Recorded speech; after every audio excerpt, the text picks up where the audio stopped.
So we are done installing the radiator. Now we'll be using this fancy tool here.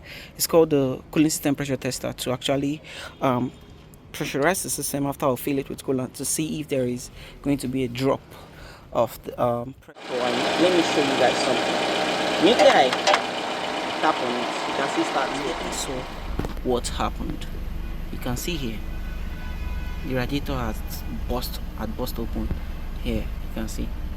So that was why when I was pouring the whole water in it, everything was just pouring out. So now for here guys, so I was called as last week by my client that this her car stalled on her, and they noticed that it was having these steams coming out from this place here. You can see the stain on the steams here over there. So customer states car overheats. I had sent somebody down to come help me observe it, because as I time I was called for this car, I was busy and I couldn't come check it. So they come checked and noticed that there was no coolant in the system. But let's check together to confirm what they said. Opening this up. In Toyota Camry running the 2-year RFE engine. So first things first, I need to confirm that their complaint isn't as bad as I think. The oil still looks clean and leveled, although a bit overgauged, but doesn't look like it's mixed up. And as the complaint has stated, there is truly no water in the radiator system.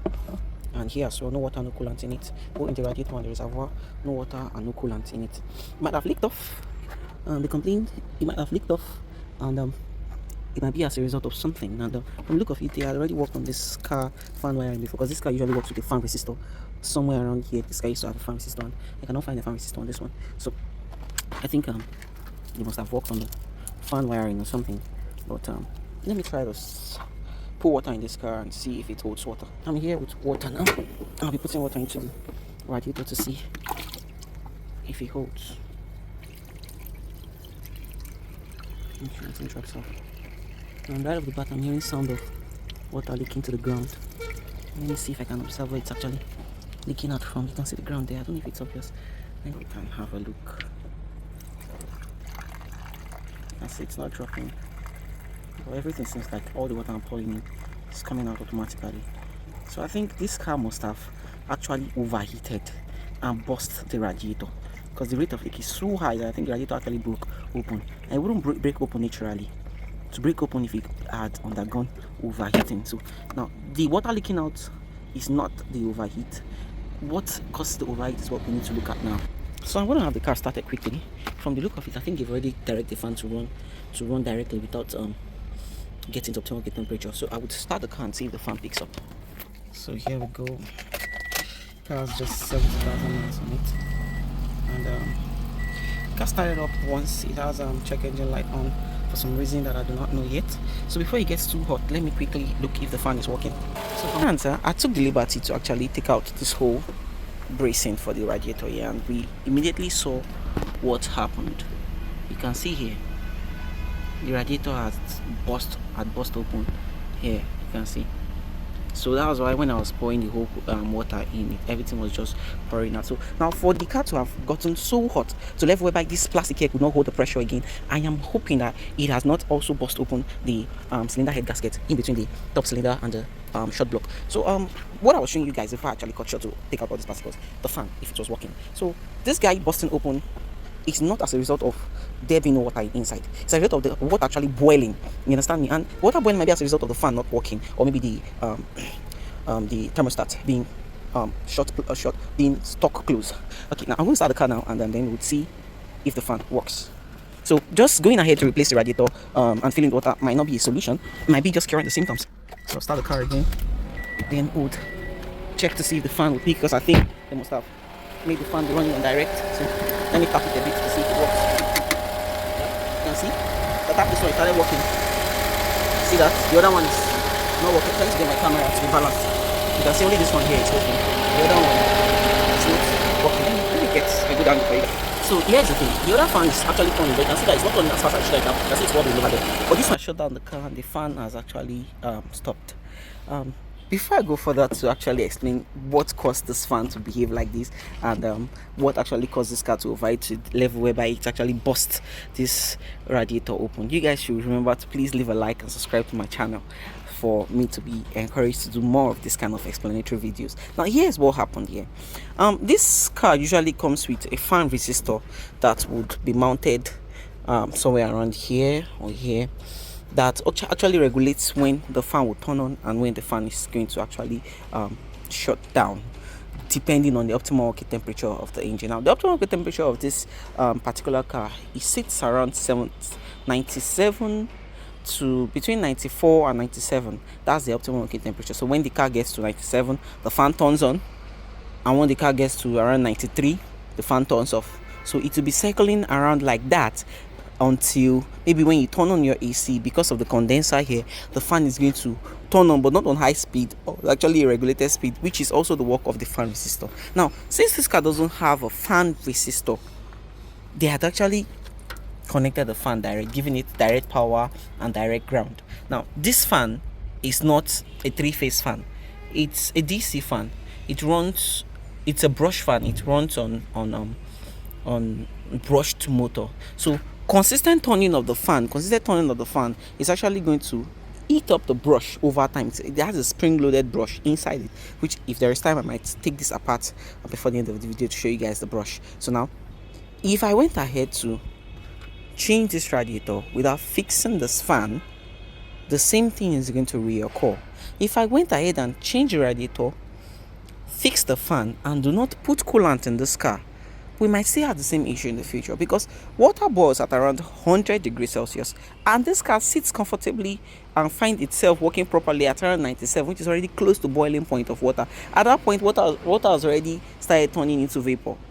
So now, if this client had coolant in this car, there might be a high chance that this would not have occurred, because the coolant would have withheld its integrity to around 105 to 110 degrees at that point, which this car would have warned her and shut down the engine.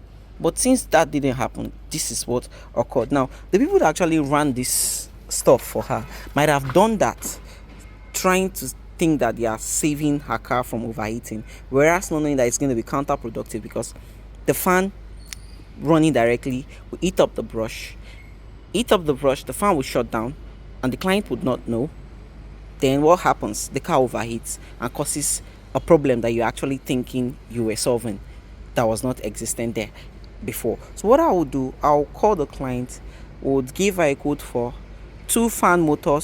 So I've taken out the radiator and the fan, and we've gotten a brand new one here for replacement. But before we do the replacement, we need to confirm that it fits on both sides. Yeah, as you can see, looking at it visually, you can see that head there is angling as much as that side there, and compared the size, the size and shape are the same. And I won't be using this guy here. This is for the transmission intercooler, but because this is a 4-plug, it uses a separate kind of intercooler. This is the transmission intercooler here. This is what actually cools the transmission. You can see this is coolant going into the side here, and the transmission fluid going inside. So I won't be using that hose. I'll be leaving it capped on red the way it is capped over there.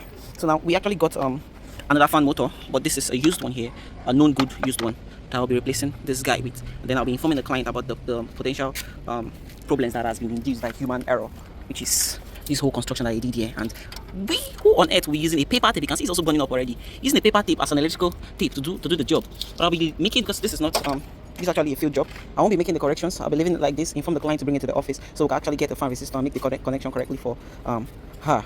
So then we'll also be testing, after assembling everything, we'll also be testing to see if the top head gasket is not flat and leaking already. So keep it locked. I have a special tool that I'll use to do that job, to actually look inside each of the engine after pressurizing it to see if we have coolant leaking inside the engine. We'll open it up and you guys will see inside the engine what's going on there. So please, if you like this video, please leave a like and subscribe to our channel. Also, I seized the opportunity to see if the thermostat is still inside. I don't know if it's visible to you guys there. You can see the car still has the thermostat input. Yeah, you can see it. I don't know if it's visible. Let's see if I can zoom in. Yes, we can zoom in. Yeah. Struggling to focus here. Yep. You can see the thermostat over there. The car still has thermostat. So we're also going to test the thermostat. It's actually opening when you should, and to make sure that the thermostat is not stuck open or stuck closed. So I would also show you guys how to also do that test as well. Just like I promised, I said I was going to show you guys the brush that actually ate up. You can see this one here. These are the brush particles. Let me pour it on this place here so you guys can see. You can see that's the brush particles, and you can see this is the brush here. Let me have this guy cut out so you can actually get to see what I'm talking about. So this is a brush fan that is actually kept under spring tension to get contact. So I will open this guy up. That's the spring. I want to lose it. Here's the brush. Here is the brush. Let me drop the spring down. Let me hold it so you guys can see. Here's the brush. You can see that the brush actually stays inside the under spring tension. This is the second one here. You can see it goes back and forth. So it actually rides over this guy here for contact. It has carbon, conduct electricity. It rides over this guy here. So over time it actually eats up. That's why it's not designed to be running steadily. It's designed to be running on and off so that it can last the lifespan of the car. But if it's running steadily, if it was designed to actually last 10-15 years, running steadily will make it last maybe like 5 years or even less than that. So this brush was what was causing the failure. So when I tapped on it, there will be a partial contact from this brush to this coil here to make it turn temporarily. So that was what actually damaged on both fans. So I've gotten a replacement fan for them here. This is a replacement fan, although it's used, but it's safe to assume that this one has a good brush on it. So I will also inform the client, like I said, that they will need to make this car back to factory specification. So we install everything back together and then assemble the car. Yeah, so we've been able to assemble the brand new radiator here, as you can see, with the other fans here, and I've been able to correct the take out the paper tips and correct the wiring the best way that I could here. And also I saw that they used paper tip on this side that corrected it. So putting the radiator back in, we'll be putting coolant in the system, then we'll be pressurizing the system to see if there is leaks anywhere. And like I said, I would inform the client that we need to make sure that this guy goes back to manufacturer design, where the fan turns on and shut down, to make sure that this fan actually lasts longer than the initial one.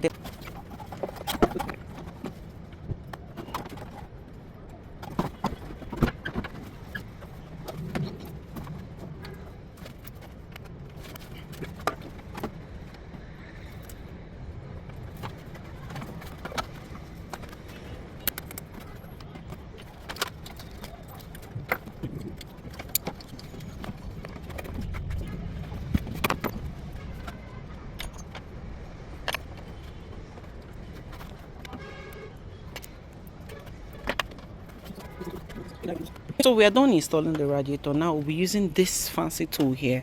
It's called the cooling system pressure tester to actually pressurize the system after I'll fill it with coolant to see if there is going to be a drop of the pressure. Now we have two kinds of coolant here. You can see this one says antifreeze. The super doesn't matter, just antifreeze. While this one says radiator coolant anti-rust formula. Then somewhere around this one here, they're going to be writing not an antifreeze somewhere.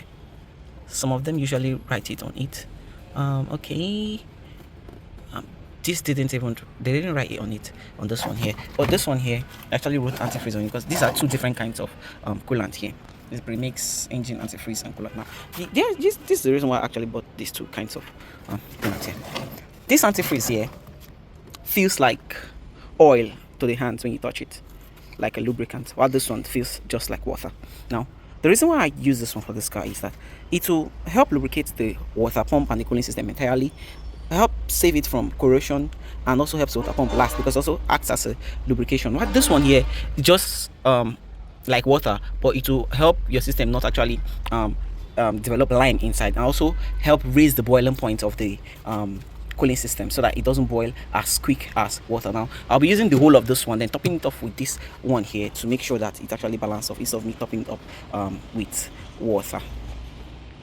So I've pressurized the system now. You can see it's around 1 bar there. You can see that's close to 15 psi here. So we're going to be watching the system for another 10 minutes to see if it drops. If it doesn't drop after 10 minutes of observation, then we'll know that there is no internal leak, the head gasket is still fine, and there is no other leak anywhere in the system. So a few minutes later. So it's been over 10 minutes now. You can see that this guy still holds its ground at around 1 bar. So that's a sign that the system is not leaking. And now we have to test to see if the fan is actually working. So you can see now somebody has come out and mentioned that both fans are working now directly, which is not supposed to be so. This will be corrected on the letter note, but this is just a sign that this guy is not allowed to overheating anymore. So I'll discharge this pressure and then we go ahead to assemble this piece. Yeah, so here we have it. After 7 liters of coolant, 2 fan motors and 1 radiator later, we now have the car running with no chance of overheating, save for this fan brushes wearing out again over time. So before I actually hand over the car to the client, I'd need to run the scan and reset all the codes to let the computer know that we've actually fixed the issues. You can see this was the issue there. Engine stalled. I think this happened during when the engine was actually overheating. Engine stall, stability fault, of idling, and this client also have some other impending temperatures. Coolant temperature, high input. I think that was when the car was actually overheating. So I will reset this fault code and see what we have left.